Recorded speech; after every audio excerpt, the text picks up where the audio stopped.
We're here at the Blue Heaven Therapeutic Riding Academy in Eagle Creek. With us today is Carrie Perry, who operates this riding academy. And how did this all get started out here? I had a stroke 17 years ago, and I had rehabilitated myself using the horses. And I wanted to recreate the healing process that I had gotten from my stroke. So I wanted to recreate that and do that for other people. That's how it got started. How do you determine whether a horse is going to be good for the program you have out here? Well, I have just kind of a natural knack of finding the horses that are right for the program.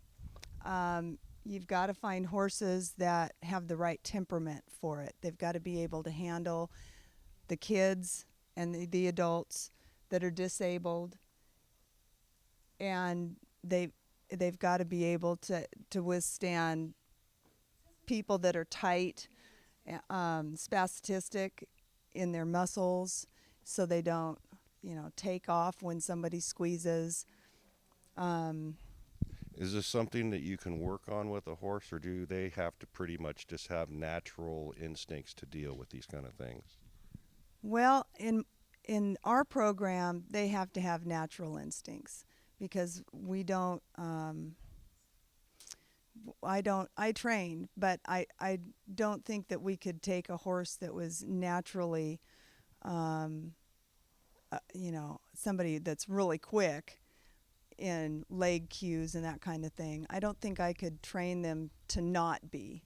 So I'd have to pick somebody that was naturally that way. Okay. So once you've determined that a particular horse is going to be good for this type of activity, are they good for it forever? Do they ever get tired of it and not want to do it anymore? Well, the horses here, most of them have been saved. They would have ended up at an auction, or who knows what would have happened to them. They would have been put down. All my horses are younger.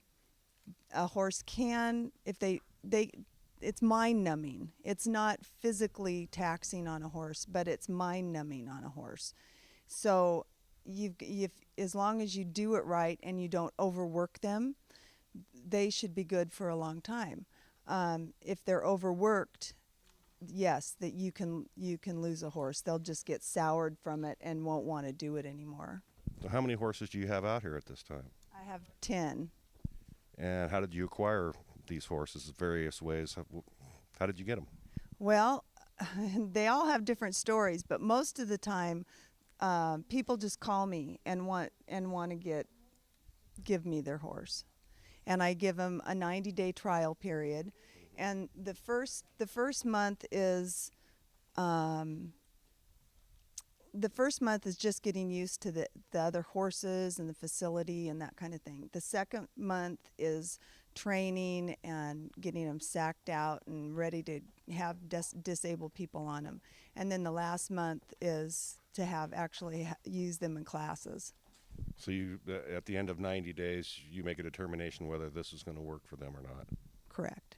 You have classes going on here. You call them classes, or year-round? Yes. We close for a short time right before Thanksgiving, and we reopen after the first of the year, weather permitting. Okay. And 5 days a week, 7 days a week? Well, it's about 6 days a week. So you're busy. I'm busy. Okay. Well, that's good. So we're going to move the camera and watch some people do some riding.